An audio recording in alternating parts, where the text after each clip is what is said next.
On June 30th, 2025, the gas log Glasgow quietly departed from Kitimat, British Columbia, loaded with Canada's first ever shipment of LNG bound for South Korea. It wasn't just a routine export, it was a declaration. For decades, Canada's energy exports flowed south, locked into a US-controlled system of pipelines and prices. But now, with one voyage across the Pacific, Canada has bypassed American infrastructure and, more importantly, American politics. This is no longer about just selling gas. It's about independence, leverage, and a silent power shift in North America's energy map.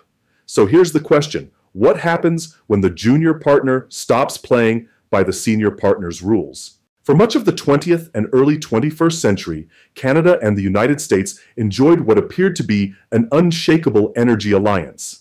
Canadian natural gas, especially from Alberta and British Columbia, flowed south through an extensive network of US-owned pipelines. American refineries and power plants relied heavily on that steady, affordable supply. In 2024 alone, over 8.6 billion cubic feet of Canadian natural gas were exported daily to the US, generating more than $8 billion in revenue for Canada. This cross-border infrastructure was so entrenched it seemed almost invisible until it became a liability. The cracks began to show with the growing politicization of energy trade under successive US administrations. But the fracture widened dramatically in early 2025 when, under a second Trump term, Washington began signaling sweeping tariffs on foreign energy imports, particularly LNG and natural gas. The justification? American energy first. The goal? Pressuring allies like Canada to process and transport through US ports or risk economic penalties. Canada, traditionally the quiet partner in the bilateral energy relationship, suddenly found itself cornered. Its gas was valuable, but its route to market was vulnerable. Overdependence on US infrastructure now posed strategic and financial risks. And with Asia's appetite for LNG growing, especially in Japan and South Korea, Ottawa began to ask the unthinkable. What if we stopped sending it south? Behind the scenes, planning was already underway. Backed by a powerful consortium, Shell, Petronas, PetroChina, Mitsubishi, and Korea Gas, Canada quietly moved to break its dependency. The plan was ambitious: build a $40 billion LNG terminal in Kitimat, British Columbia, powered by hydropower and aimed entirely at the Pacific. It wasn't just a shift in geography, it was a redefinition of Canada's energy sovereignty and the start of a quiet revolution. When Donald Trump returned to the White House in January 2025, he brought with him a renewed emphasis on America First energy policy, this time with sharper teeth.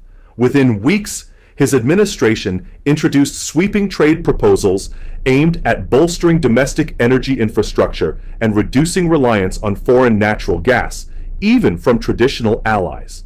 At the heart of this shift was a proposed 20% tariff on all foreign LNG imports routed through American ports, pipelines, or storage facilities, Canada being the most affected partner, while presented as a move to support U.S. shale producers and Gulf Coast terminals. Critics on both sides of the border saw it as political retaliation disguised as economic strategy.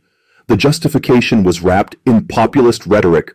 Why should we help Canada profit off our infrastructure while our own workers sit idle? Trump asked at a rally in Ohio.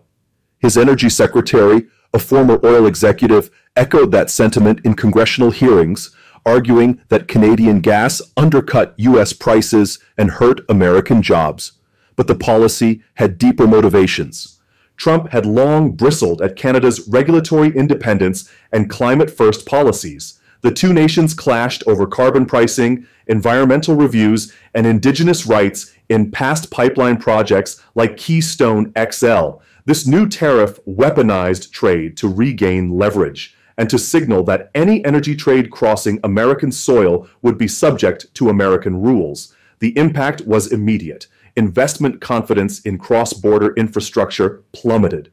Several long-planned pipeline expansions were shelved. Canadian firms, blindsided by the tariffs, scrambled to renegotiate contracts. Exporters suddenly found their profit margins slashed or entirely erased when using U.S. ports.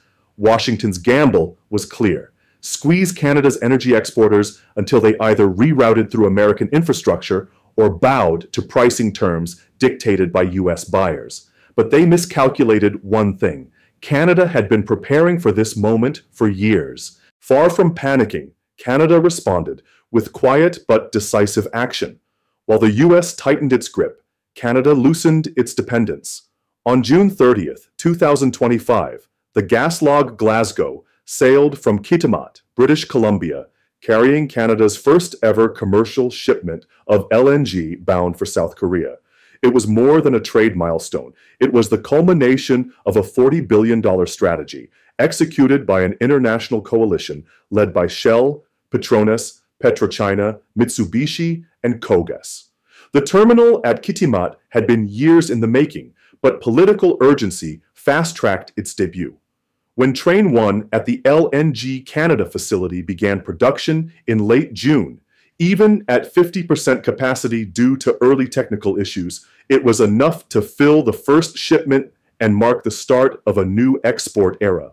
Unlike U.S. LNG terminals reliant on gas-fired compressors, Kitimat operates with near-zero-emission hydroelectric power from BC Hydro, with a carbon intensity of just 0.15 tons of CO2e per ton of LNG, far below the global average of 0.26 to 0.35, Canadian LNG now carries a premium green label, an ESG branding goldmine in energy-hungry but emissions-conscious markets like Japan and South Korea.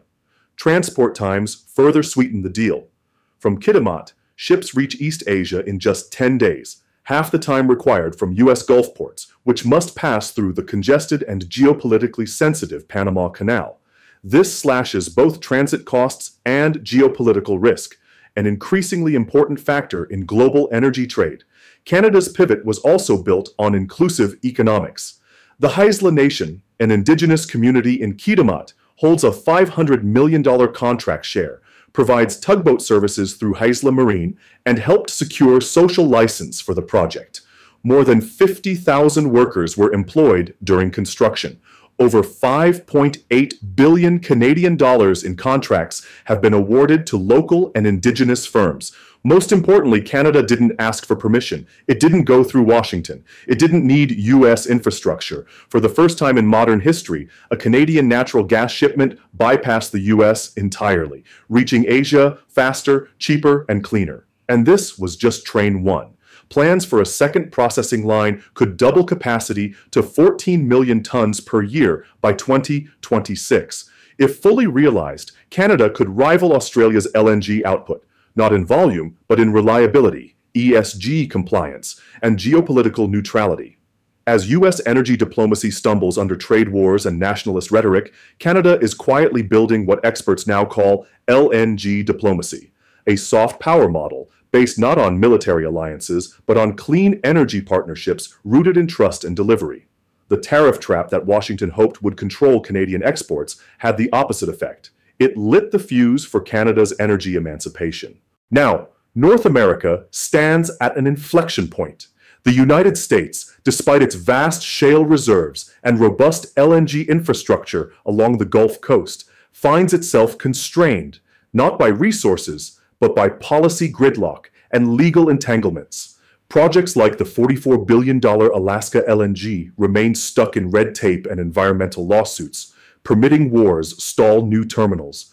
Geopolitical instability and tariff politics erode buyer confidence. Meanwhile, Canada is exporting, not hypothetically, but literally, and it's doing so with fewer regulatory collisions, deeper indigenous partnerships, and a branding edge few in the U.S. can match: cleaner, faster, more reliable. But this divergence creates friction. American energy firms fear being left behind. Gulf Coast ports lose shipping contracts. Asian buyers, once loyal to U.S. exports, now favor Canadian supply chains, insulated from trade wars. Ottawa is no longer negotiating from the back seat, it's building the car. And yet, interdependence remains. The North American energy grid is deeply integrated. Thousands of jobs, billions in investment, and decades of legal frameworks still link the two nations. Neither country can fully decouple without consequences. Canada has gained leverage, but it cannot afford to alienate its largest trading partner. The U.S. seeks control, but increasingly risks isolation. This isn't just a trade dispute. It's a philosophical divide between two energy futures. One nationalist, the other globalist. One protectionist, the other cooperative. And so, the standoff hardens, not with shouting, but with silence. Two neighbors, facing opposite directions, yet tied at the hip. To understand the stakes for Canada, drive through the heart of British Columbia's northwest, specifically the Kitimat Valley. This remote coastal region, home to dense forests and indigenous communities, once felt disconnected from global energy markets. That changed the day LNG Canada broke ground. For the Haisla Nation, whose ancestral lands cradle the port of Kitimat, the project was both a risk and a promise. Early skepticism about environmental damage and broken treaties gave way to cautious optimism when the joint venture guaranteed over 500 million Canadian dollars in contracts to Indigenous-led businesses and a long-term stake in local operations. Still, the early years weren't easy. Construction brought jobs, over 50,000 during peak periods, but also housing shortages, inflation, and cultural tensions.